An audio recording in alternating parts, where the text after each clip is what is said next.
The meeting room on the 47th floor of Tokyo's financial district was unusually quiet that morning in March 2023. Hiroshi Tanaka, a senior economist at Japan's Ministry of Foreign Affairs, stared at the classified report that would change everything the world thought they knew about Japan's relationship with Africa. The document scattered across his mahogany desk painted a picture so different from the public narrative that even he struggled to believe what he was reading. For decades, the international community had praised Japan as a model partner for African development. The Tokyo International Conference on African Development, held every 3 years since 1993, was hailed as a shining example of how developed nations should engage with the continent. World leaders, development experts, and media outlets consistently portrayed Japan's approach as ethical, sustainable, and genuinely focused on helping African nations grow. But the truth buried in these confidential files told a completely different story. Tanaka had been working on African economic policy for 15 years, and he thought he understood his country's strategy. Like most of his colleagues, he believed Japan was genuinely committed to helping African nations develop their economies, build infrastructure, and reduce poverty. The official numbers seemed impressive: billions of dollars in aid, thousands of infrastructure projects, and countless partnerships with African governments. Japan's soft power approach was often contrasted favorably with China's more aggressive investment strategy, which critics accused of creating debt traps for African nations. The report in front of him, however, revealed a systematic pattern of deception that had been carefully hidden from public view. Internal communications between government ministries, private corporations, and financial institutions showed that Japan's African engagement was driven by something far more calculating than humanitarian concern. The documents outlined a sophisticated strategy to extract maximum economic benefit from African nations while maintaining the appearance of benevolent partnership. What shocked Tanaka most was discovering how long this had been going on. The strategy wasn't a recent development born from economic desperation or changing global dynamics. Instead, it had been carefully planned and executed for over 2 decades, with each successive government adding new layers to the deception. The public face of Japan's African policy, the conferences, the aid announcements, the cultural exchanges was essentially an elaborate performance designed to hide the real objectives. The first revelation that made his hands shake as he read was about the true nature of Japan's infrastructure investments in Africa. While the world celebrated Japan's commitment to building roads, ports, and power plants across the continent, the reality was far more sinister. These projects weren't designed primarily to help African nations develop. Instead, they were strategically planned to create long-term dependencies that would benefit Japanese corporations for generations to come. Unlike the crude debt trap accusations leveled at Chinese investments, Japan's approach was far more sophisticated and harder to detect. The infrastructure projects were carefully designed to require ongoing Japanese expertise, materials, and management. African nations found themselves locked into decades-long contracts that seemed beneficial at first but gradually revealed themselves as economic chains that bound them to Japanese corporate interests. The report detailed how Japanese construction companies would build roads using specific materials and techniques that could only be maintained by Japanese suppliers. Ports were designed with proprietary technologies that required Japanese expertise to operate efficiently. Power plants were constructed with specialized components that could only be sourced from Japanese manufacturers. On the surface, these projects appeared to be generous investments in African development. In reality, they were carefully crafted mechanisms to ensure long-term financial dependence. What made the strategy even more effective was how it was packaged. Unlike more obvious forms of economic exploitation, Japan's approach was wrapped in language of partnership, cooperation, and mutual benefit. African leaders were invited to prestigious conferences in Tokyo, where they were treated with great respect and ceremony. They returned home with signed agreements that appeared to offer their countries significant development opportunities. The true costs and restrictions only became apparent years later. Long after the contracts had been signed and the projects completed, Tanaka discovered that this strategy had been developed by a secretive committee of government officials and corporate executives who met regularly to coordinate their African activities. This group, which had no official name or public acknowledgement, operated behind the scenes to ensure that Japan's various African initiatives worked together to maximize long-term economic benefits. They studied the mistakes of other developed nations' engagement with Africa and crafted an approach that would avoid the obvious pitfalls while achieving similar or better results. The committee's approach was based on a simple but effective principle: create value for African partners in the short term, while building systems that would generate much greater value for Japan in the long term. This required patience, careful planning, and a willingness to invest significant resources up front for future returns. It also required maintaining the illusion that Japan's primary motivation was helping Africa develop, rather than developing new sources of economic benefit for Japanese interests. As Tanaka continued reading, he realized that his own work had been part of this larger deception. Policies he had helped develop, believing they were designed to support African development, were actually crafted to serve Japanese economic interests. Reports he had written about the success of Japanese aid programs had been based on carefully selected data that obscured the real impacts of Japan's activities. Even his attendance at international conferences had been part of the performance, helping to maintain Japan's reputation as a responsible development partner. The weight of this discovery was overwhelming. Everything he thought he knew about his country's relationship with Africa was wrong. The expertise that had made him proud of his career was built on foundations of deception and manipulation. The African leaders he had met and worked with had been systematically misled about Japan's true intentions. The development projects he had helped design were not the humanitarian successes he believed them to be, but rather sophisticated mechanisms of economic control. As he sat in his office that morning, looking out at the bustling streets of Tokyo below, Tanaka knew that his life would never be the same. The question that haunted him was what to do with this knowledge. The implications of revealing the truth would be enormous, not just for Japan's international relationships, but for the millions of Africans whose lives had been affected by these policies. The crisis wasn't just about money or politics. It was about trust, dignity, and the future of an entire continent's relationship with one of the world's most respected nations. 3 months after discovering the classified documents, Tanaka found himself on a flight to Nairobi, Kenya.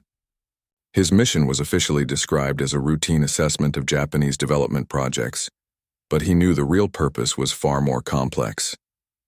The revelations from those documents had eaten at him day and night, and he had quietly begun his own investigation into what was really happening on the ground in Africa. What he was about to discover would make the Tokyo documents seem like just the beginning of a much larger and more disturbing story. Dr. Sarah Mwangi had been waiting for someone like Tanaka for years. As a Kenyan economist who had studied at both Oxford and Tokyo University, she understood both African development needs and Japanese business culture better than almost anyone. She had watched with growing concern as Japanese projects in her country and across East Africa followed patterns that seemed designed more to benefit the investors than the recipients. But whenever she tried to raise these concerns, she was dismissed as ungrateful or anti-development. Their first meeting took place in a small cafe in Nairobi's Westlands district, far from the official government buildings where Tanaka's meetings were scheduled. Dr. Mwangi had agreed to meet him after receiving a carefully worded message suggesting that he might be interested in hearing a different perspective on Japanese-African partnerships.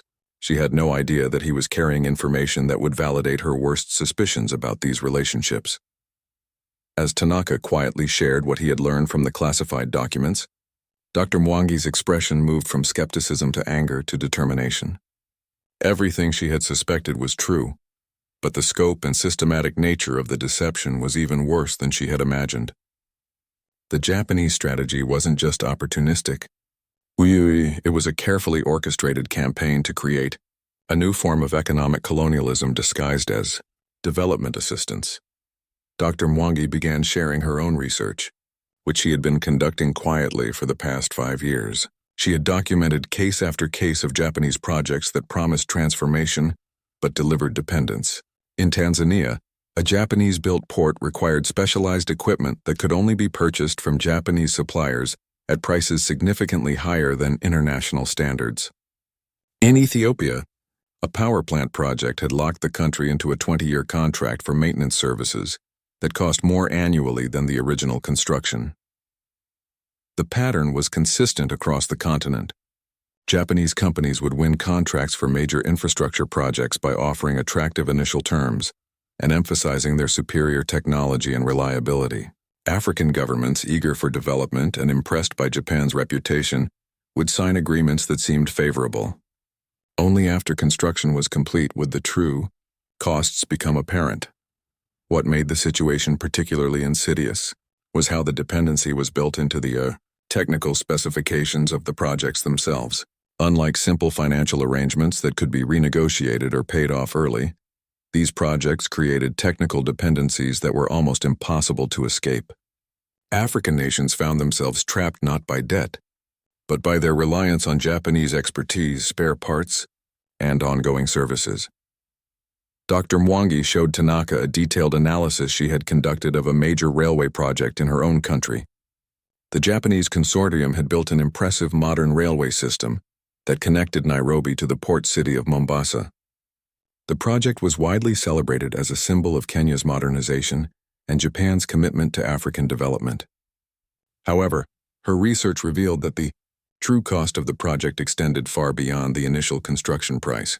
The railway used proprietary Japanese technology that required specialized maintenance procedures and equipment. Kenyan engineers, despite being highly qualified, couldn't perform major repairs or upgrades without Japanese oversight. The spare parts could only be sourced from approved Japanese suppliers, often at prices 3 to 4 times higher than equivalent components available elsewhere.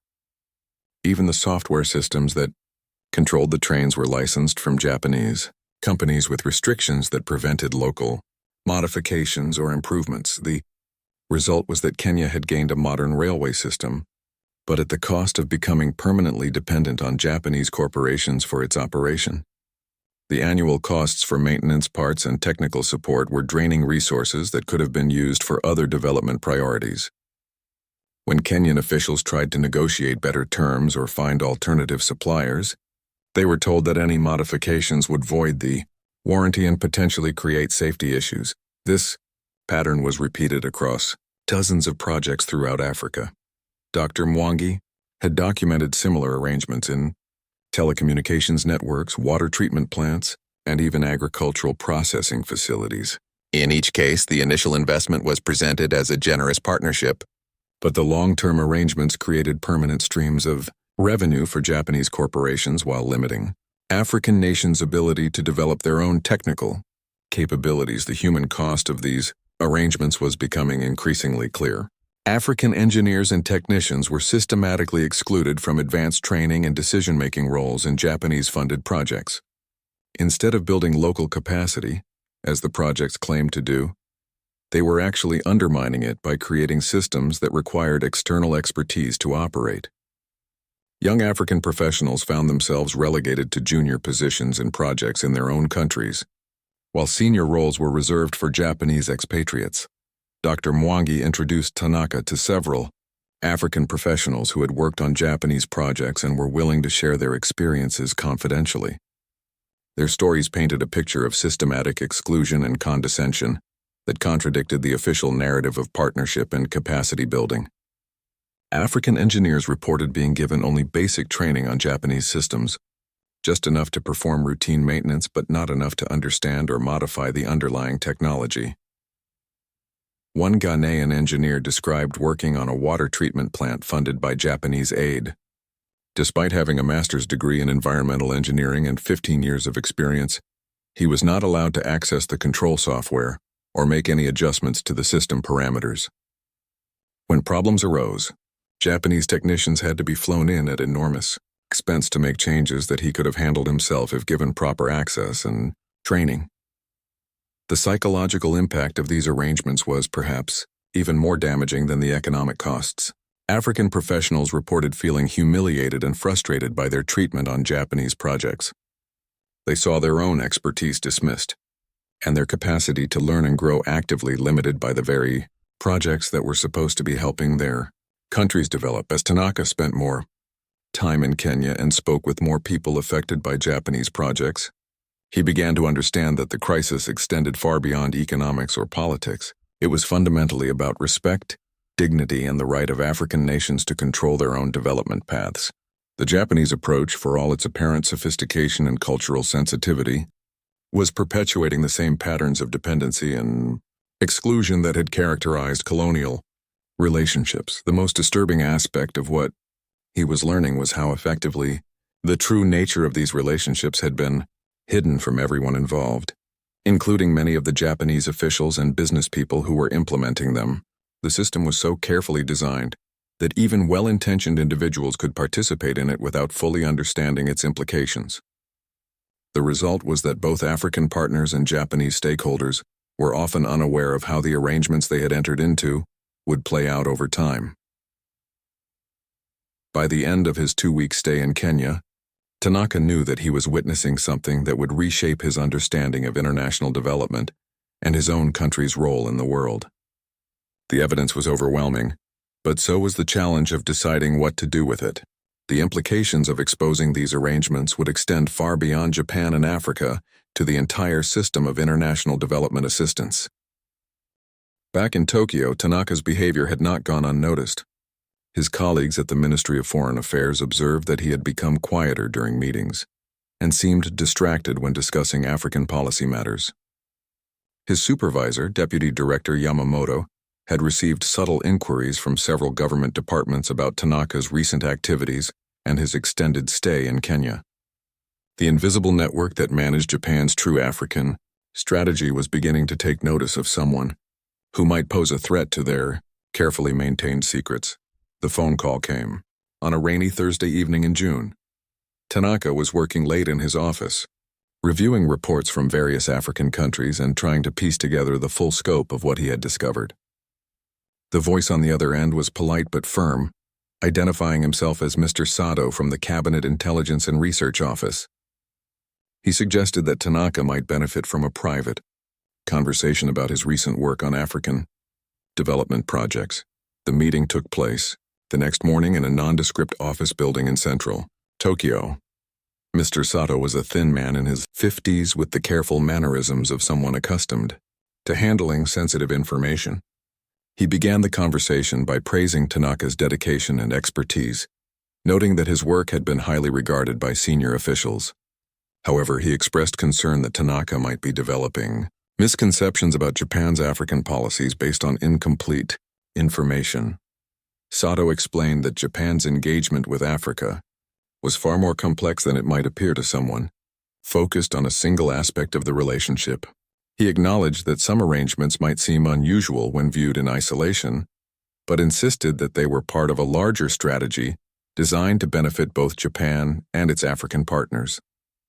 The apparent dependencies that troubled Tanaka were actually sophisticated mechanisms for ensuring sustainable development that wouldn't collapse if external support was withdrawn. The conversation was a masterpiece of manipulation disguised as enlightenment. Sato systematically addressed each of Tanaka's concerns by reframing them as misunderstandings rather than problems. The technical dependencies he had observed were presented as necessary safeguards to protect African nations from inferior alternatives that might compromise their development goals. The exclusion of African professionals from senior roles was described as a temporary measure to ensure proper technology transfer over time. What made the conversation particularly unsettling was how reasonable Sato's explanation sounded. He had clearly anticipated Tanaka's objections and prepared responses that were difficult to argue against without seeming naive or idealistic. When Tanaka pressed for more transparency about Japan's true objectives in Africa, Sato suggested that such transparency would actually harm African interest by exposing them to criticism from other international partners who might not understand the sophistication of Japan's approach. Sato also made it clear that Tanaka's career prospects would be significantly enhanced if he embraced a more nuanced understanding of Japan's African strategy. There were opportunities for advancement, including a potential promotion to a senior position overseeing African policy coordination. However, these opportunities would only be available to officials who could be trusted to represent Japan's interests appropriately in sensitive international contexts. The implicit threat was unmistakable. Tanaka understood that continuing his investigation or attempting to expose what he had learned would result in professional destruction and possibly legal consequences. The intelligence services had clearly been monitoring his activities, and they had the power to classify his discoveries as threats to national security. His conversation with Dr. Mwangi in Nairobi had probably been recorded, and his access to classified documents could be portrayed as a breach of his security obligations. Despite the intimidation, Tanaka left the meeting more determined than ever to understand the full truth about Japan's African operations. However, he realized that he would need to be much more careful about how he proceeded. The network of interests protecting these arrangements was more powerful and better organized than he had imagined. They had resources and capabilities that made them dangerous opponents for a mid-level government economist working alone. Over the following weeks, Tanaka began to understand how the system maintained its secrecy so effectively. The Japanese corporations involved in African projects operated through complex webs of subsidiaries and partnerships that made it difficult to trace their true ownership and control structures. Government agencies coordinated their activities through informal consultations rather than official meetings that might create paper trails. Even the parliamentary oversight committees responsible for monitoring foreign aid were given carefully curated information that presented only the most favorable aspects of Japan's African engagement. The financial mechanisms that sustained these arrangements were particularly sophisticated. Instead of simple loan agreements that might attract scrutiny from international observers, Japanese investments in Africa were structured through multiple layers of public and private financing. Aid agencies would provide initial funding for infrastructure projects, while private corporations would secure long-term service contracts that generated steady revenue streams for decades after construction was completed. This approach allowed Japan to claim that its African investments represented generous development assistance, while actually creating profitable business opportunities for Japanese companies. The accounting methods used to track these investments made it nearly impossible for outside observers to calculate their true costs and benefits. Even African governments often struggled to understand the full implications of the agreements they had signed until years after implementation began. Tanaka discovered that the strategy had been refined through trial and error over more than 2 decades. Early Japanese investments in Africa had been more straightforward and had sometimes resulted in genuine technology transfer and capacity building. However, as Japanese corporations gained experience in African markets, they developed more sophisticated methods for maintaining control over their investments while appearing to promote local development. The learning process had involved studying the approaches used by other developed nations in their relationships with African countries. Japanese strategists had analyzed the successes and failures of American, European, and Chinese engagement with Africa to develop an approach that would avoid the obvious pitfalls while achieving similar or better results. They had been particularly interested in understanding why some development projects succeeded in creating lasting dependencies, while others ultimately led to genuine independence. For recipient nations, the result was a strategy that combined the best elements of various approaches while avoiding their most obvious flaws. Unlike Chinese investments that were often criticized for using foreign workers and ignoring environmental standards, Japanese projects employed local labor and adhered to high environmental standards.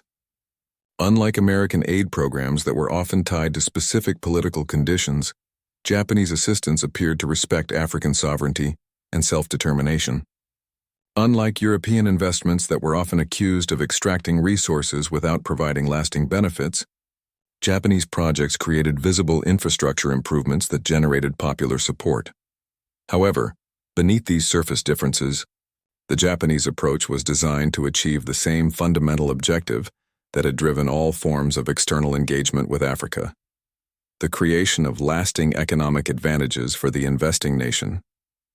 The sophistication of Japan's methods made them more effective than cruder forms of exploitation, but also made them much harder to identify and resist. As Tanaka delved deeper into these discoveries, he realized that exposing the truth about Japan's African strategy would require more than just revealing classified documents or conducting interviews with affected individuals. The system was designed to be resilient against such revelations by providing plausible alternative explanations for any evidence that might surface. Challenging it effectively would require a coordinated effort by multiple stakeholders who could present irrefutable evidence while protecting themselves against retaliation. The question that kept him awake at night was whether such an effort was even possible, given the resources and influence of the interests he was challenging. The people controlling Japan's African strategy had demonstrated their ability to monitor his activities, influence his career prospects, and potentially destroy his life if he became too much of a threat. They had also shown remarkable skill in maintaining their operations for decades, without significant exposure or criticism from the international community. The plan that Tanaka and Ochieng developed was ambitious and dangerous. They would coordinate simultaneous revelations through multiple channels, making it impossible for the Japanese government and corporations to suppress the story or discredit a single source. Ochieng would publish his investigative pieces through his international media contacts, while Tanaka would leak classified documents to WikiLeaks and other whistleblower platforms. Additional sources in both Japan and Africa would provide supporting evidence through academic publications and civil society organizations. The execution began on a Monday morning in September 2023. Ochieng's first article appeared in The Guardian, accompanied by detailed documentation of the most egregious cases of Japanese corporate manipulation in Africa. The story was picked up immediately by major news organizations around the world, with African media outlets providing additional context and local perspectives that international journalists might have missed. The response was swift and predictable. Within hours of the first publications, Japanese government spokespersons were issuing statements denying the allegations and questioning the motives of the sources. Japanese corporations named in the articles threatened legal action against the news organizations that had published them. Pro-Japan African leaders dismissed the stories as attempts to undermine beneficial partnerships between Japan and Africa. However, the coordinated nature of the revelations made suppression impossible.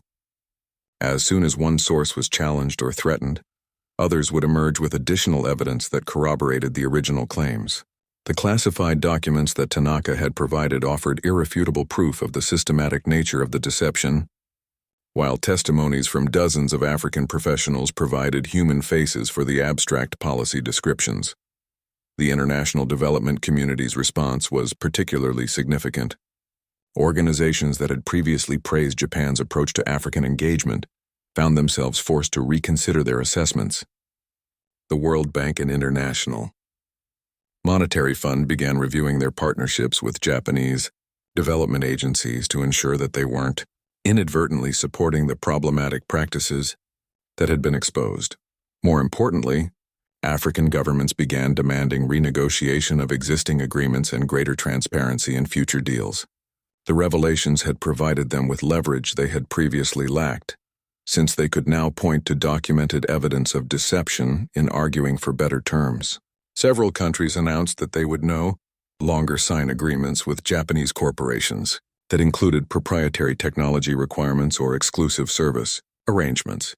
The Japanese government's initial strategy was to weather the storm by minimizing the significance of the revelations and emphasizing the positive aspects of Japan's African relationships.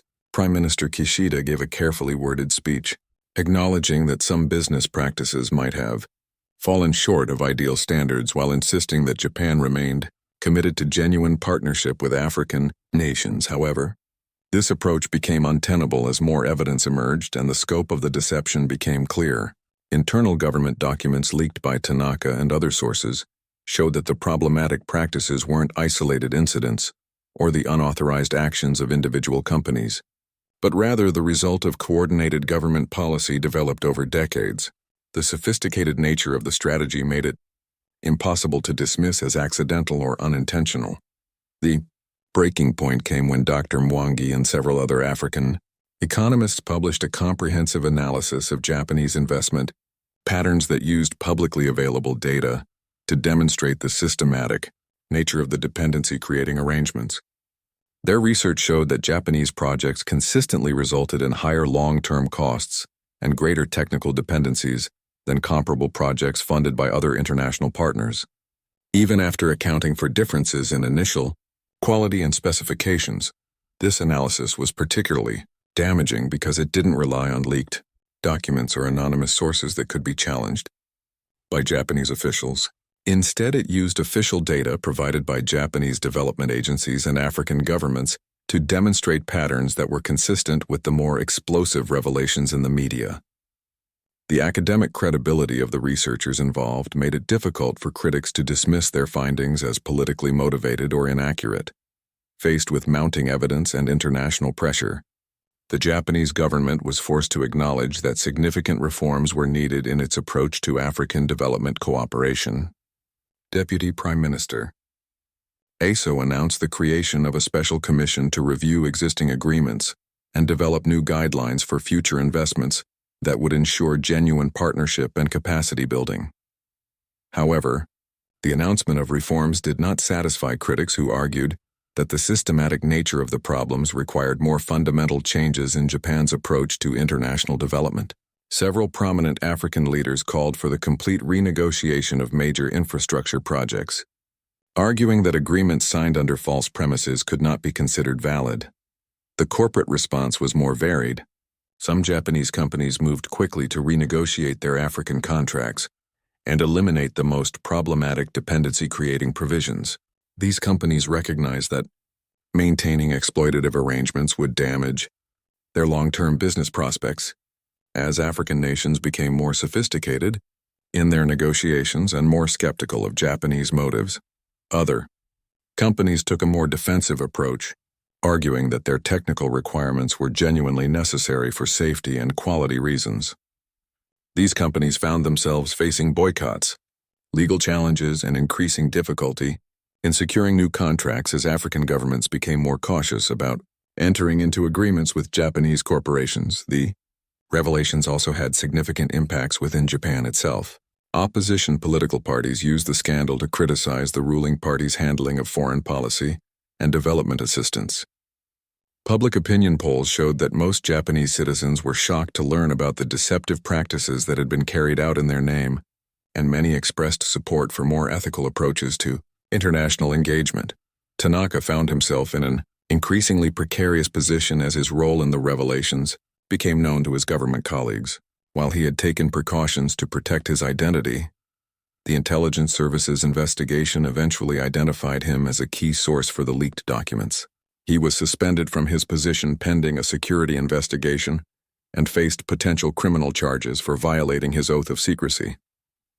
However, Tanaka's situation also became a symbol of the broader moral questions raised by the scandal. International human rights organizations declared him a whistleblower who deserved protection rather than punishment for exposing practices that violated international development principles. Several countries offered him asylum if he chose to leave Japan rather than face prosecution. The breakthrough came from an unexpected source. Dr. James Ochieng, a Ugandan investigative journalist who had been tracking Chinese investments in Africa for a major international news organization, contacted Tanaka through an encrypted messaging app. Ochieng had been following his work from afar and had noticed patterns in Japanese investments that seemed to parallel some of the more problematic aspects of Chinese engagement, but with far more sophisticated concealment methods. Ochieng had spent 3 years documenting how Chinese Belt and Road Initiative projects were creating debt dependencies across Africa, and his reporting had contributed to international pressure for more transparency in Chinese lending practices. However, his investigation had also revealed that other major economies were pursuing similar strategies with much less scrutiny. Japan's approach had caught his attention because it seemed to achieve the same results as Chinese investments while maintaining a much more positive international reputation. The two men met secretly in Singapore, a neutral location where they could speak freely without risking surveillance from either Japanese or African intelligence services. Ochieng brought with him a collection of documents and testimonies that had taken him months to gather from sources across East and West Africa. His evidence complemented Tanaka's discoveries perfectly, providing the African perspective on arrangements that Tanaka had only seen from the Japanese side. One of Ochieng's most damaging pieces of evidence was a series of confidential emails between African government officials and Japanese corporate representatives that revealed the true nature of negotiations over major infrastructure projects. The emails showed that African negotiators were systematically misled about the long-term implications of the technical specifications they were agreeing to accept. Japanese companies would present these specifications as necessary for ensuring quality and safety, while privately acknowledging that they were designed to create permanent market advantages. The emails also revealed how Japanese corporations coordinated their activities to ensure that African nations had no realistic alternatives to Japanese suppliers for critical components and services. When African officials tried to negotiate better terms or find alternative suppliers, they discovered that patent restrictions, proprietary technologies, and exclusive licensing agreements made it impossible to escape their dependence on Japanese corporations. Ochieng had also documented cases where African professionals who tried to reverse engineer Japanese technologies or develop local alternatives faced legal threats and economic pressure that forced them to abandon their efforts. Japanese companies used intellectual property laws and trade agreements to prevent African nations from developing the technical capabilities that might eventually free them from their dependence on Japanese suppliers. The human stories that Ochieng had collected were particularly powerful evidence of how these arrangements affected ordinary Africans. He had interviewed hundreds of workers, engineers, managers, and government officials who had been involved in Japanese projects across the continent. Their testimonies painted a consistent picture of systematic exclusion, condescension, and manipulation that contradicted every aspect of Japan's official narrative about partnership and capacity building. One particularly troubling case involved a water treatment facility in Nigeria that had been funded by Japanese development aid and built by a consortium of Japanese companies. The facility was designed to provide clean water to over 1 million people in Lagos, and it was celebrated as a major success story for Japanese-African cooperation. However, Ochieng's investigation revealed that the facility's operating costs were so high that the Nigerian government could barely afford to keep it running at full capacity. The problem wasn't just the high costs of Japanese-supplied chemicals and replacement parts, though those were significant issues. The real problem was that the facility's design was so complex and specialized that Nigerian engineers couldn't operate it efficiently without constant Japanese technical support. The training provided to local staff was deliberately limited to routine maintenance tasks, while all major operational decisions required approval from Japanese advisors who charged enormous fees for their services. The result was that Nigeria had gained a world-class water treatment facility, but had lost control over one of its most essential public services. The Japanese companies involved in the project generated steady revenue from their ongoing contracts, while the Nigerian government struggled to balance the facility's operating costs against other public spending priorities.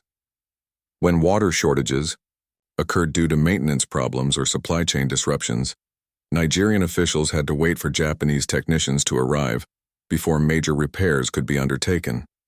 Ochieng had documented similar patterns in dozens of other projects across Africa.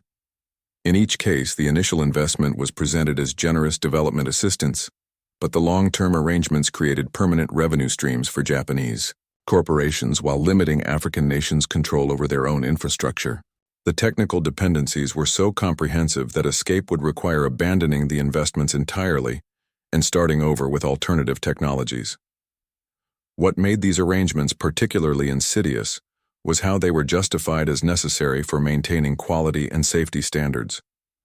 Japanese corporations could argue that their ongoing involvement was essential for protecting African citizens from the risks that might result from inadequate maintenance or improper modifications.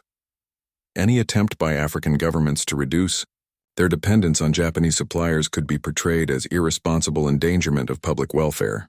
The evidence that Tanaka and Ochieng had assembled together was overwhelming, but they both understood that exposing it would require careful strategy and significant resources. The Japanese government and corporations involved in these arrangements had sophisticated public relations capabilities and legal resources that could be used to discredit critics and suppress unfavorable coverage. They also had strong relationships with international development organizations and media outlets that might be reluctant to publish stories that challenged Japan's reputation as a responsible development partner. More troubling was the realization that many of the international institutions and experts who oversaw development assistance were either unaware of these problems or had been co-opted into accepting them as necessary features of modern development practice. The technical complexity of the arrangements made them difficult for generalist observers to understand, while the positive rhetoric surrounding Japanese development assistance discouraged critical examination of the actual outcomes. Tanaka and Ochieng also faced the challenge that their revelations might be used to justify more obviously exploitative approaches by other international actors. Chinese investment critics might use evidence of Japanese manipulation to argue that all development assistance was inherently exploitative, while Chinese investors might use it to justify their own more transparent but equally self-interested approach to African engagement. The two men spent several days in Singapore planning their next steps. They agreed that the evidence needed to be presented in a way that focused attention on the specific problems with Japanese arrangements without undermining legitimate development, cooperation, or providing ammunition for more obviously harmful alternatives.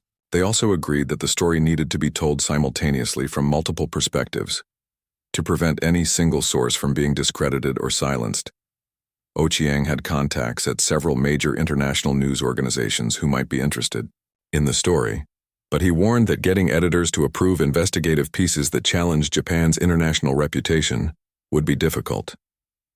Japan was generally viewed as a responsible international actor, and news organizations were reluctant to publish stories that might be dismissed as conspiracy theories or attempts to damage Japan's relationships with African nations. Tanaka faced even greater challenges in deciding how to proceed. As a Japanese government employee, he risked serious legal consequences if he was identified as a source for critical coverage of his country's policies. The intelligence services had already demonstrated their awareness of his activities, and they would certainly retaliate if they determined that he was actively working to expose state secrets. However, both men understood that the moral imperative to reveal the truth outweighed the personal risks they faced. The arrangements they had documented were affecting millions of Africans and undermining the continent's long-term development prospects. The deception involved wasn't just a matter of international politics. It was a systematic violation of the trust and dignity of entire nations that had entered into partnerships believing they were working with honest brokers who shared their development goals. The question was no longer whether to expose these arrangements, but how to do it in a way that would maximize the chances of meaningful reform, while minimizing the risks of retaliation against the sources who had made the revelations possible. The evidence they had assembled was powerful, but transforming it into effective action would require resources, allies, and careful timing that neither man possessed alone.